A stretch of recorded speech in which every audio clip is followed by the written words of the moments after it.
The forest canopy revealed a second sky, one with no stars.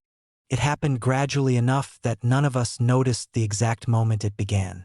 The branches overhead had always been dense, woven together in a way that erased the true sky and replaced it with shadow and leaf and the suggestion of height. We were deep enough in the woods that daylight felt borrowed, filtered down in thin, stale shafts that smelled faintly of sap and rot. When the canopy shifted, we assumed it was just another trick of perspective, until the darkness above us stopped behaving like shadow. The leaves parted without wind. Not torn, not broken, just eased aside, opening a vastness that should not have been there. Beyond the lattice of branches was not moon or cloud or the faint dusting of stars you might expect on a clear night. It was an expanse of uniform black, smooth and depthless, as if the world above the forest had been hollowed out and left unfinished. A second sky, empty, watching. The air changed immediately. It grew heavier, pressing against our ears and sinuses until swallowing felt deliberate. Sound dulled, flattened, as though absorbed by something overhead. When I spoke my name quietly, it did not echo. It did not even seem to travel. The word felt like it fell straight down, intercepted before it could reach anyone else. The forest reacted before we did. Leaves curled inward on themselves, exposing pale undersides like the bellies of dead fish.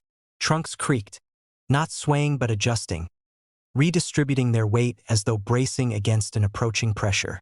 The ground beneath our boots firmed, soil compacting into something closer to clay. It felt intentional, like the woods were preparing a surface. We had been warned vaguely before coming out here, not about a second sky, no one had words for that, but about places where the forest opened its eye. Those stories were always told indirectly, with long pauses and unfinished sentences. People spoke of missing time, of trails that shortened or lengthened depending on how closely you paid attention, of looking up and feeling as though something immense had noticed the movement. We stood there too long, staring. That was our first mistake. The darkness above the canopy deepened, not in color but in presence. It gained a subtle curvature, a suggestion of scale that made my stomach tighten.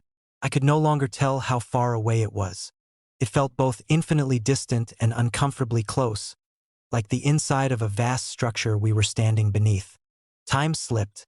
I don't know how else to describe it.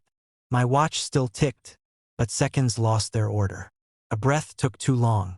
A blink ended too soon. When I shifted my weight, the sensation arrived a moment after the movement, as if my body were lagging behind itself.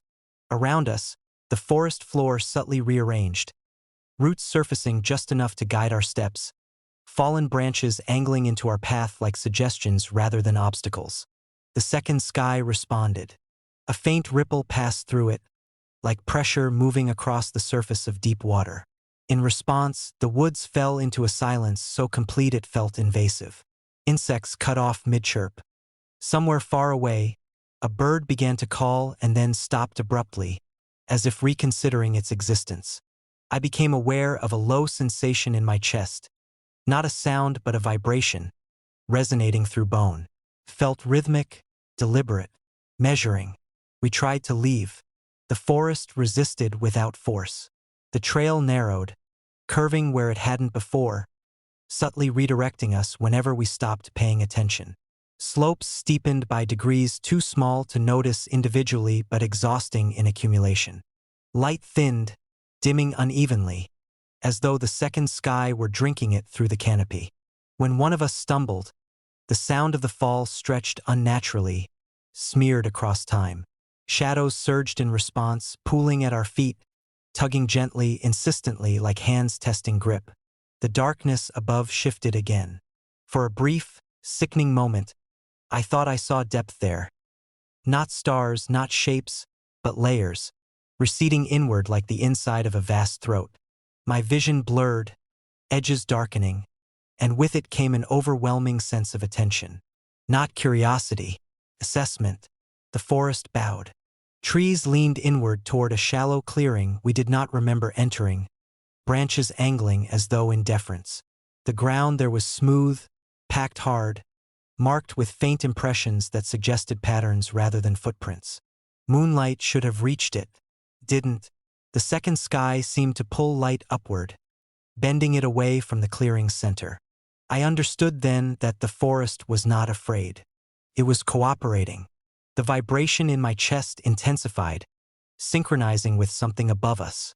My thoughts slowed, thickened, as if passing through resistance. Memories surfaced unbidden.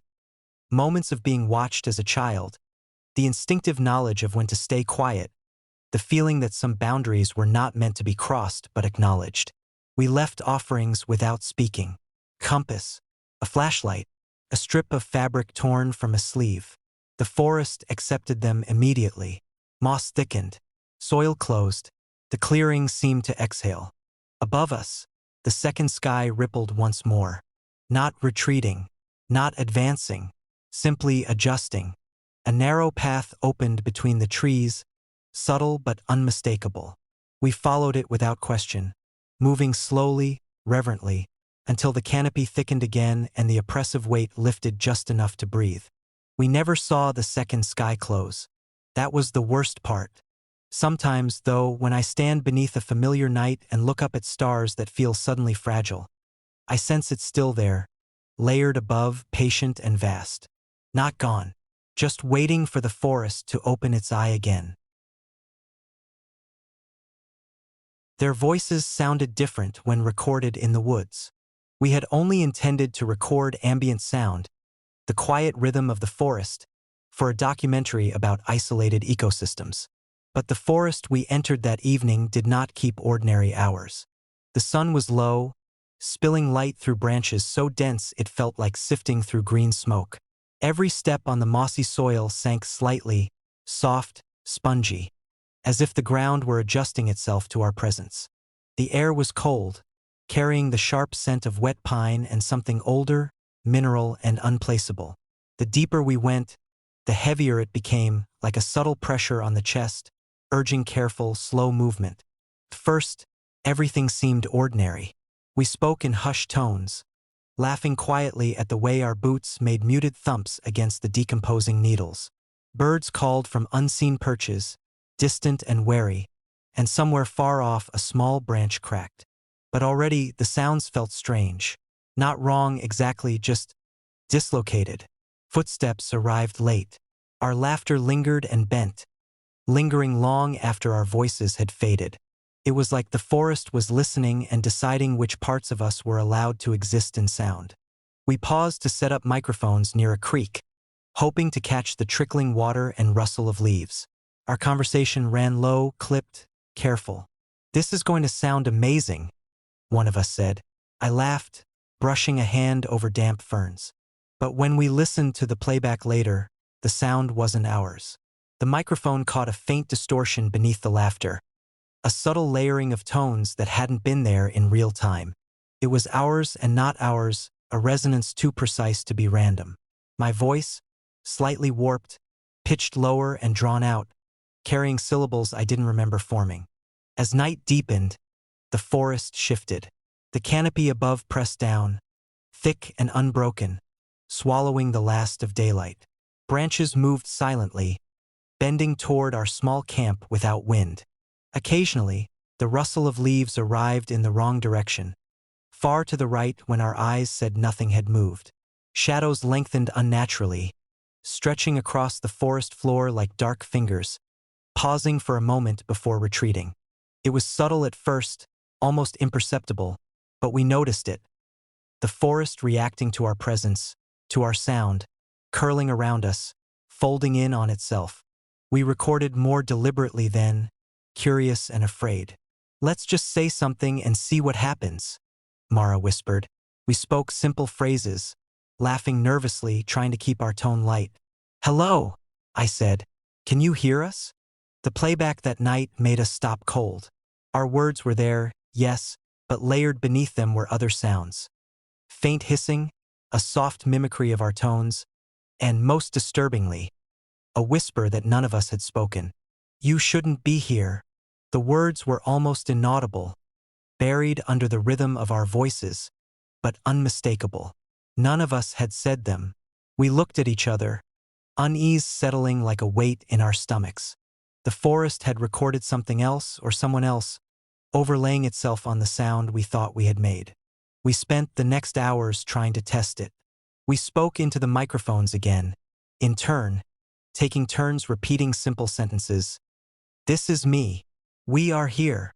And each time when we replayed the recordings, there was a subtle change. Pitch warped, spacing elongated, and sometimes, always when we weren't speaking, there was a word, a phrase, a quiet echo of intention we hadn't created. One of the recordings included a faint syllable, leave.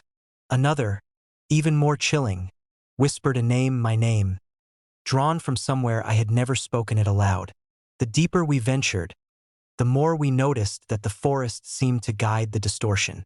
Step lightly and shadows receded.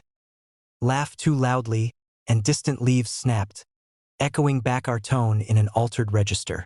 The trail itself shifted subtly, loops forming where the path should have been straight. Roots and branches rearranged beneath our feet, tripping us or smoothing the way, as if the forest anticipated our reactions to sound and space. The recording devices captured it all. The distortions, the echoes, the rearrangements, layering them onto our voices until we could no longer be sure which sounds were ours and which belonged to the woods itself. By midnight, exhaustion and fear tangled. The recordings had begun to affect us. Hearing our warped voices in the headphones felt like hearing ourselves from another place. Slightly delayed, unnaturally deep, carrying emotion we hadn't expressed. Mara shivered, whispering that she could feel the forest breathing along with the playback. The air was cold and dense, pressing downward, forcing us to bend slightly, step carefully, and speak less. The darkness pressed against our eyes, even behind closed lids. It was then that the final recording occurred. I had whispered into the mic, tired, I don't like this. The device picked up my words, but beneath them, layered and impossibly clear, was something new. A phrase in my own voice, but not mine. We are inside you. We froze. None of us had said it. The forest seemed to shudder subtly, a ripple through leaves and roots, as though acknowledging the recording. The microphones continued to hum faintly, a resonance that matched the vibration in my chest. The temperature dropped a few degrees instantly. Shadows curled around the trees, converging slightly toward us, though the source was invisible. We did not speak for a long time. Each of us listened to the forest, felt the weight of it pressing downward. The microphones recorded our silence perfectly, but beneath it, a faint distortion lingered, as if the forest itself were breathing into our absence. Every playback captured what our ears could not. The subtle, intentional manipulation of space, the sound of unseen limbs brushing branches, a whisper of intent that was older than memory. We left the woods at dawn. The sunlight filtered through the trees differently than before, as though the forest had recalibrated in our absence. The recordings remained with us. We played them once, twice, then in secret. The voices we had spoken were there, yes, but layered beneath them, ever present, was something else. Something patient, precise, measuring. And sometimes, late at night, when we listened to the playback through headphones in the quiet of our homes, the phrase returns. Not spoken aloud, not imagined. We are still here. It is not a threat. Not exactly. It is a presence. Waiting. Recording. Watching. We cannot return the favor.